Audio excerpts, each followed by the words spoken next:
Hi everyone, I want to thank everyone for attending my speech today, but I want to specifically thank Brendan, Laura, and Lila.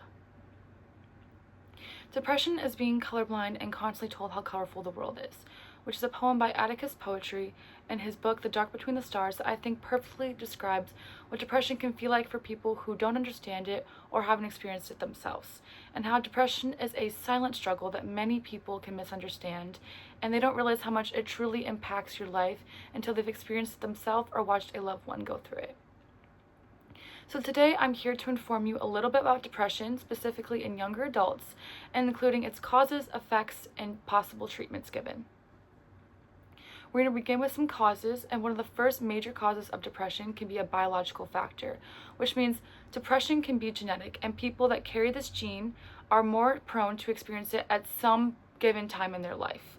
And Harvard Medical has explained that genetically vulnerable people are more prone to gaining depression throughout any given stress in their life, such as a missed deadline, a medical illness, anything that can push off the balance in their systems, they are more prone to depression. The other cause is the social environmental factors, which many people can experience from a loss of leaving home, major life changes, which they can feel and trigger certain emotions such as inadequacy, lack of sleep, poor eating habits, loneliness, homesickness. And Trudy Mercandale, who is a sociologist and has a PhD in sociology, has done a study on college students, and she has found that many first-year college students end up feeling these feelings and triggers as they are more prone to depression and at the highest risk of depression. Another known cause is life and trauma. So we all go through really hard things in life, and sometimes when we go through these really hard things in life, our bodies can end up experiencing depression, such as a loss of a loved one, physical or mental abuse, job loss, unemployment, pet loss, any given stressor that our bodies and our brains can alter. It's just, depression can be caused from it.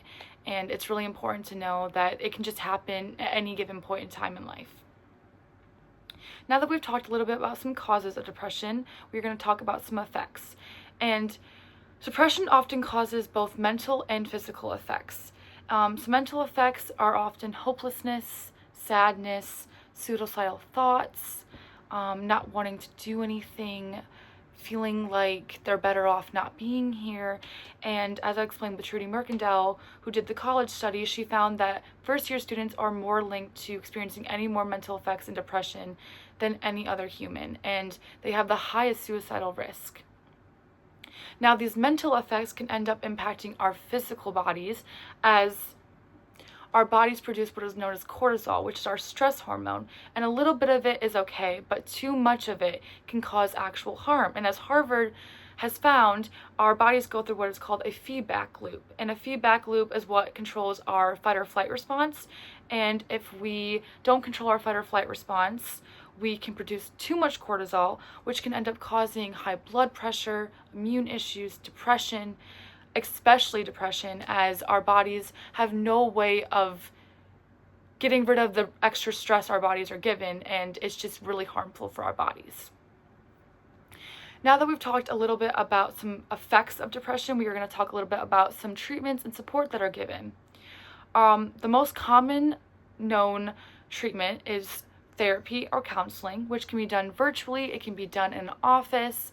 People can often have psychiatrists. There's a medical team often comes into play when people have depression.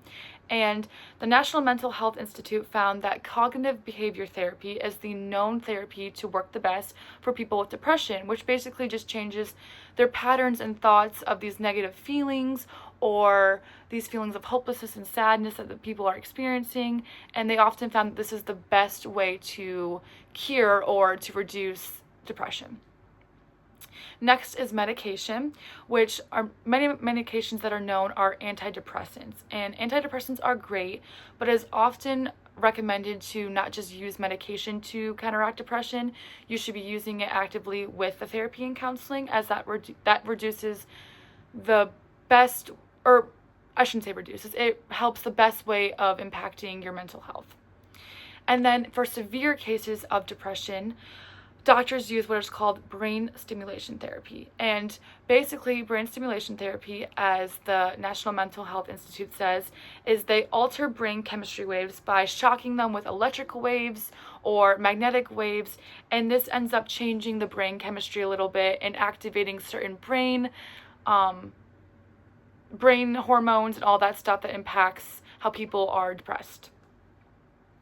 So today we have learned a little bit about depression, especially in younger adults, some of its causes, effects, and possible treatments given. And I really just want to highlight that if you know anyone or you yourself is experiencing depression, suicidal thoughts, hopelessness, anything like that, there is something you can reach out to called the suicide hotline, and you can just call or text the number 988 and somebody will come help you. You will get the help you need, and that will help you to get all the resources that you need to do this, because every life is worth living and nobody is truly alone.